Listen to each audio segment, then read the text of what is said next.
अस्सलाम वालेकुम YouTube family, कैसे हो आप सभी लोग। आई होप सब अच्छे से होंगे, सब बढ़िया होंगे। So welcome back to my new vlog.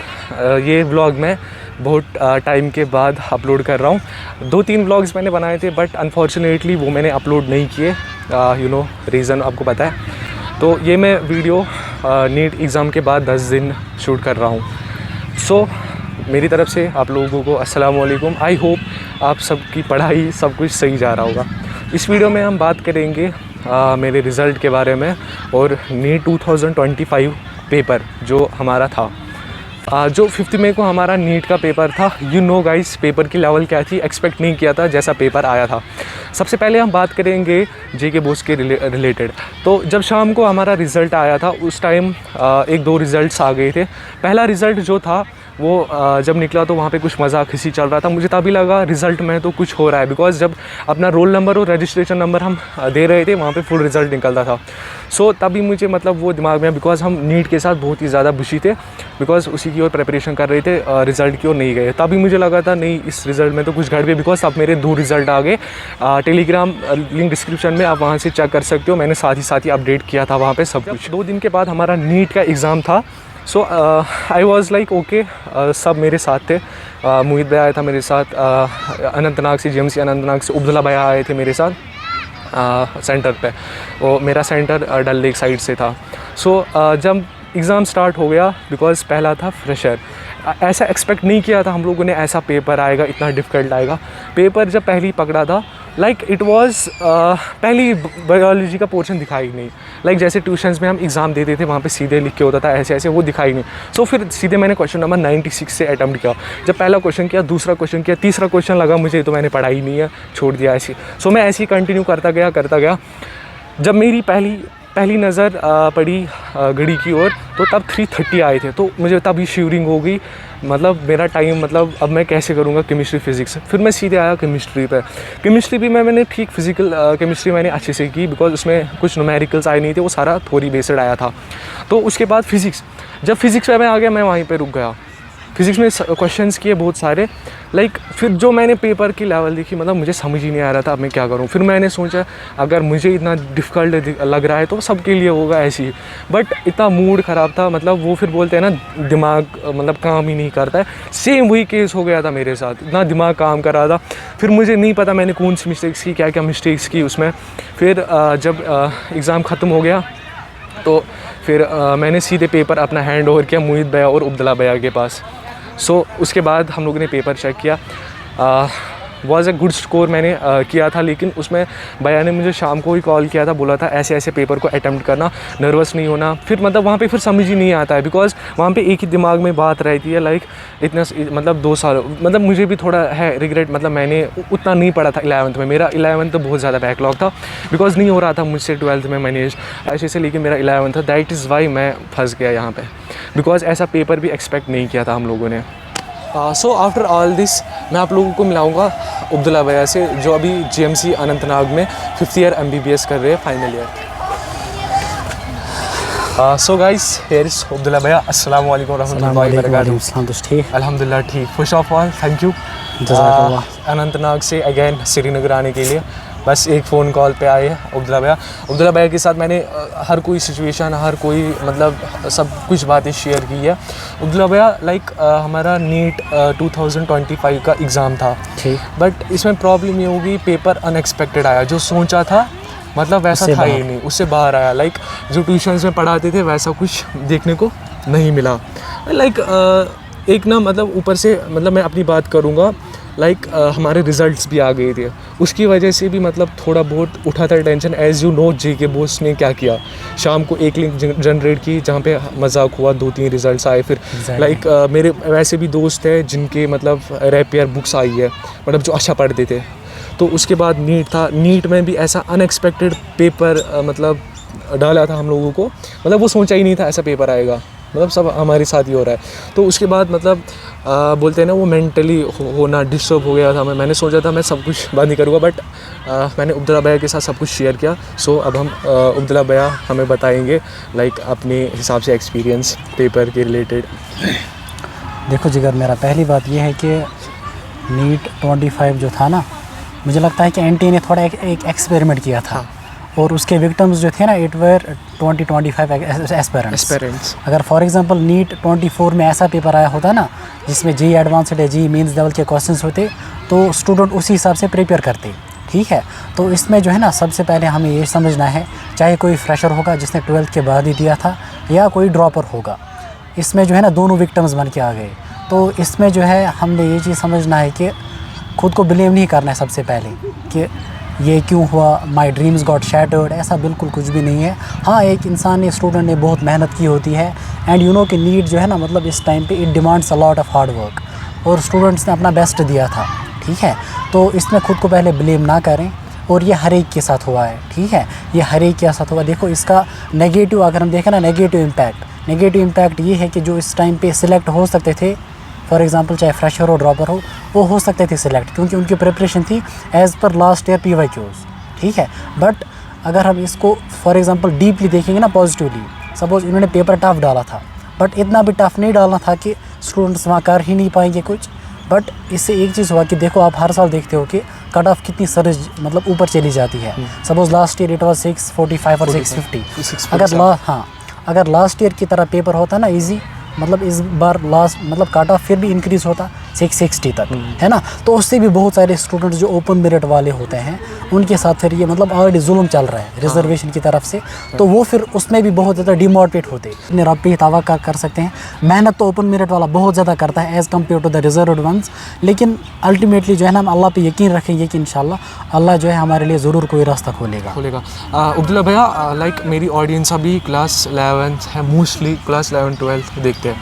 Like you know मैंने आपके साथ सब कुछ शेयर किया है। अभी मैंने फेलियर एक देखा नीट 25 में। मोस्ट रीज़न आपको पता है ये रीज़न क्या था इसका। सो आप थोड़ा मेरे इन ऑडियंस को भी बताओ जो अभी क्लास 11th में, इनको क्या करना चाहिए। देखो जिगर, मेरा सबसे इम्पोर्टेंट चीज़ होता है कि चाहे कोई भी कॉम्पिटिटिव एग्जामिनेशन हो ना, वेदर इट्स नीट और जेई, इट्स JKPSC, JKSSB, जितने भी एग्जामिनेशन है ना, सबसे इम्पोर्टेंट चीज़ होता है कि आपने सीरियस होना है जिगर मेरा, मतलब आपने बहुत ज़्यादा सीरियस होना है। बिल्कुल don't take everything for granted, है ना। अपने करियर के मामले में, अपने लाइफ के मामले में, और पर्टिकुलरली जो पेरेंट्स हमारे होते हैं ना, हमारे पीछे कितना स्ट्रगल करते हैं उसका अंदाज़ा हमें नहीं है, ठीक है। तो उस चीज़ को जहन में रख के हमें बिल्कुल सीरियस होकर चलना है। मतलब हाँ, इंसान से गलतियाँ होंगी, ups and downs will be there, इंसान नीट में ड्रॉप भी होगा, बट हमें अपनी गलतियों से सीखना है। सबसे इम्पॉर्टेंट चीज़ है सीरियस होना, और सबसे उसके बाद दूसरी चीज़ है इसके right guidance at the right time, ठीक है। मतलब राइट गाइडेंस का मतलब क्या होता है कि आपको पता होना चाहिए कि क्या पढ़ना है और कैसे पढ़ना है, ठीक है। तो क्या है कि अगर मैं इसको थोड़ा एलैबोरेट करूँगा कि इसमें 4 पॉइंट्स आएंगे, मैं शॉर्ट में बोलूँगा और आपको ये चीज़ पता भी होगा, यू जस्ट अप्लाई इट। पहले पॉइंट में आपने देखो लेक्चर्स देखने होंगे, ऑनलाइन और ऑफलाइन, वो बाद में देख लेंगे। आपने लेक्चर्स देखने हैं, कॉन्सेप्ट को बिल्ड करना है, अच्छे से समझने है, रिपीट द लेक्चर। दूसरे पॉइंट में आपने क्लास वर्क करनी है, नोटबुक को रिवाइज करना है, और साथ साथ जो है आपने डिफरेंट पैटर्न के क्वेश्चन प्रैक्टिस करने हैं। क्वेश्चन प्रैक्टिस किए बगैर that preparation is totally incomplete. अगर आप क्वेश्चन प्रैक्टिस नहीं करोगे ना, your preparation is totally incomplete. Question गलत होगा, सोल्यूशन देखो, कोई मसला नहीं। थर्ड पॉइंट में आपने रिविज़न करना है, रिविज़न के बगैर आपको चीज़ें दिमाग में नहीं रहेंगी, ठीक है। इसमें ये नहीं होना चाहिए कि मैं चीज़ें बस पढ़ते रहूँगा, लेक्चर्स देखूँगा, क्वेश्चन प्रैक्टिस रिवीजन नहीं करूँगा। इसमें होगा आगे दौड़ पीछे छोड़। जब 3-4 महीने के बाद रिवीजन पे आओगे ना, तो आपको आप देखोगे कि आपको पिछला कुछ याद नहीं होगा, ठीक है। तो फिर आपको फिर स्ट्रेस होता है। तो हर दिन 1 घंटा 1.5 घंटा वीकली आप रिवाइज कर सकते हो। Fourth point is mock test. Mock test is very important. Mock test को बिल्कुल नेगेटिव नहीं लेना है कि मुझे कम स्कोर आएगा तो मैं नहीं दूंगा, फिलहाल मेरा सिलेबस पेंडिंग है ना। आपको जितना आता है मॉक टेस्ट में आप उतना करो। जहाँ पे क्वेश्चंस गलत होते हैं, स्कोर कम आएगा, क्वेश्चंस क्यों गलत हो गई उनको फिर आपने देखना है कि ना इस वजह से जो इस क्वेश्चन को मैंने प्रैक्टिस नहीं किया था, रिवाइज़ नहीं किया था, व्हाट इज़ द रीज़न। फिर आपने उसको फिर से टॉपिक को फिर से दोहराना है, ठीक है। So these were the 2 things, serious होना है, राइट गाइडेंस है, right time. Third thing is that's very important, अब जर्नी स्मूथ नहीं होने वाली है ना। It's very stressing, it's very मतलब आपको बहुत सारी हार्डशिप्स आएंगी, ठीक है।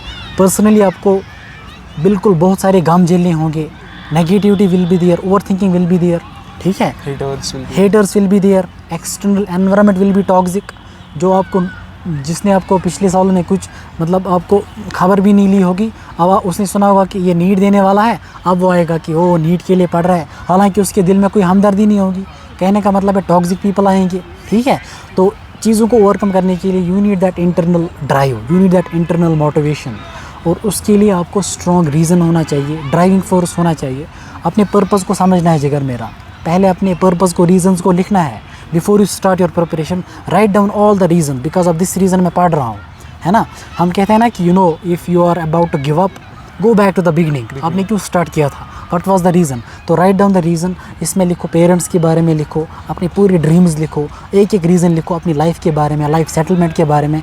इस टाइम पे कितनी अनएम्प्लॉयमेंट है, अगर मैंने मेहनत की और उसके बाद बहुत ज़्यादा मैंने एग्जर्ट भी किया, अपने रब के साथ भी जुड़ा रहा, अगर मेरी सिलेक्शन होगी तो देयर आर चांसेस कि मेरी लाइफ सेटल होगी। सो जब आपकी लाइफ सेट होती है ना तो सब कुछ सेट होता है, ठीक है। मेंटली हाँ, MBBS में आपको फाइनेंशियल स्टेबिलिटी नहीं मिलेगी, बट मेंटली आप स्टेबल हो जाओगे, है ना। और आपको हेटर्स को भी जवाब मिलेगा। Fourth thing is patience. Patience is very important. जब आपको अर्ज होगी गिव अप करने की, गिव अप नहीं करना है, go back to the reasons and start all over again. मैंने किया था गिव अप, बट आपने सब कुछ मुझे संभाला वाला, thank you so much. And मैं आपको बहुत सारे वीडियोस में नहीं मिलूँगा, लाइक ब्लॉग्स जैसे मैं डालता था। सो हमने सोचा है लाइव स्ट्रीम ही करेंगे 8-8 9-9 घंटे रोज़, स्टडी विथ मी। हाँ, एंड गाइस, अगर आप लोग कोई फेलियर्स जिसको बहुत सारे हुए हो, चाहे कुछ भी डिमोटिवेट आपके पास मतलब कोई नहीं है, सबसे पहले आप अल्लाह ताला से मतलब सब कुछ बोलना, शेयर करना। फिर उसके बाद अब्दुल्ला भैया, ये है अब्दुल्ला भैया की चैनल, यहाँ पे आप जा सकते हो, सब्सक्राइब करके रखो। एंड उसके बाद अब्दुल्ला भैया कभी कभी लाइव आते हैं, हफ्ते में 1-2 बार ही लाइव शाम के टाइम आते हैं। सो आप तब इंटरेक्ट कर सकते हो, इसके साथ सब कुछ शेयर कर सकते हो, या पर्सनली आप फिर इसका नंबर भी ले सकते हो वहाँ से, ये शेयर करते हैं वहाँ पे, जिसमें आप वीकली 2-3 बार इनसे बात कर सकते हो। सो ये डिस्क्रिप्शन में भी आपको लिंक मिलेगी, तो आप वहाँ पे जा सकते हो, आप पर्सनली भी फिर बात कर सकते हो। करना है, लेकिन पेरेंट्स को मैं बोलूँगा कि मेहरबानी करके ये जो बच्चा जो है ना नीट एस्पिरेंट, ये पर्सनली इंटरनली बहुत सारे गम लेके चलता है। बिल्कुल। कितने मुझे बहुत सारे स्टूडेंट्स ने टेक्स्ट किया था कि through out the Ramzan, recently होता माह रमज़ान ख़त्म, कि रमज़ान के रातों को सोए ही नहीं है, पढ़ते थे रात भर, फिर सिलेक्शन नहीं होगी और घर वाले टॉन्ट कर, एग्जैक्टली ब्लेम करते हैं कि आप मेहनत नहीं करते थे। अब किसको समझाएं जब पेरेंट्स ही नहीं समझेगा। पेरेंट्स हाथ देने वाला होता है, उठाने वाला होता है, ठीक है। तो पेरेंट्स को मैं गुजारिश करूँगा अपने बच्चों पे जुल्म ना करें, तो उनको सपोर्ट करने की मेहरबानी करके कोशिश। सो गाइस, नीट 2025 का कट ऑफ सर ने एक्सप्लेन किया, आप ये वीडियो देख सकते हो पहले, फिर आपको उसके बाद सब कुछ समझ आएगा कट ऑफ कैसे रहता है। Good evening, everyone. I hope all of you are fine. I know many of you would have been very much disappointed after seeing the NEET paper. But before we start blaming NTA, I would show you the trend of UPSC exam from 2016. So, beta, if we will carefully analyze what has happened with UPSC. In 2016, we had 116 cutoff in UPSC pre, and all other like us being students at that time were expecting the cutoff to go very high, 120, 130 in 2017. But opposite of that has started happening. In 2016, if you check, we had 106 cutoff. In 2017, it was 105, and in 2018, it dropped down to 98. And if you'll keep on checking, in 21 it was 87, and in 22 it was 88.22. In 23 and 24 it has slightly increased. But if you'll see, the trend of UPSC is that the marks, the prelims cutoff is decreasing each year. And what is that happening? Why is that happening? The basic reason is that UPSC has stopped selecting those candidates who only cram. They have given us more of a paper that is based on analysis. And if you'll see the NEET 2025 paper that was recently conducted, it was not based on any formula, it was not based on any cramming. People who had studied for 2 years, 3 years could not even solve one question of physics, could not even solve botany, zoology questions, because these questions were more of based on analysis. So but at that trend, the thing that we can select from the papers of NTA and all other exams that would be conducted by NTA or any other exam conducting agency of India, is that you have to start analyzing things. Before you start cramming on things, you have to start analyzing things. In physics, you have to do lots of practice. In chemistry, you have to do lots of practice. Even in botany, zoology, we saw that pedigree analysis question of zoology was very difficult. So until and unless you don't start analyzing, you don't start using your brain actually into solving those things, you don't go into that practice mode, rather than watching one video 10 times, better go and watch it 2 times and that start solving it 8 times. You need to develop that patience, you need to develop that hard work, you need to overcome those shortcuts, those one shot gunshot lectures need to be minimized. You need to make your basics strong by practicing. Better we'll take a look at the cutoffs that have been here in Kashmir from last 5 years. In 2024, all of us know that the cutoff jumped aggressively. It was 647 in 2024, but in 2023 it was 597, 22 589, 21 583, 20 it was 561. So you'll see again the old trend, the old cutoff line. Somewhere you'll see this cutoff this year in 2025 would be around this trend only. So we tried to talk to those students who appeared in the exam. We tried to conduct some unofficial poll with the answer keys of coaching institutes that were available, and it would be a kind of an unofficial prediction, but it is based on the student remarks and student comments and poll that we had conducted. So 50% of the students that have appeared in the exam assume that 570 or 580 would be the cutoff for GMC Srinagar. For GMC Doda, 540 to 550. Another surprising thing that we found in this poll was that there were only 2 to 3 students, I'll tell you, who have scored more than 630, 640 marks in this NEET 2025 exam. Those who have been under our mentorship, those we know, those who came to us with their answer keys, we have very few students coming to us with 640 mark. So there might be some students who might be getting more than this, but till now what we have received from students is that only 2 to 3% of the students, or I'll say 1 to 2% of the students are getting 640 plus in their NEET 2025. And many of the students who had appeared, they are assuming that no, cutoff would be more than 570, 580 for GMC Srinagar. But one thing for all those who are going to appear and who are going to go for NEET again this year, and who somewhat couldn't do well in this NEET examination. But I have some of the advices or some of the suggestions that you should at least listen to them and at least try to check. The first thing that I will tell you, beta, is that you take a break for 1 week. Go with your parents, go with your friends out, go forget that whatever happened in the NEET 2025. Life is very much more than these examinations, and only a single exam could not be a deciding factor of your life. Some things are meant to be in your destiny and some things are not. So take a 1 week break. And if you are have any plans of bouncing back, so first thing that you will check is that start analyzing 2016, 2021 and 2025 NEET papers. What will happen when you will start analyzing the toughest papers from 2010 in NEET history is that your brain will start building, your brain will start developing in such a way. And once you will start picking up your books, you will come to know what actual level I have to maintain now if I have to qualify NEET, because this will give you the actual level, this will give you the actual toughness of the NEET paper that might come in next year or the coming years ahead.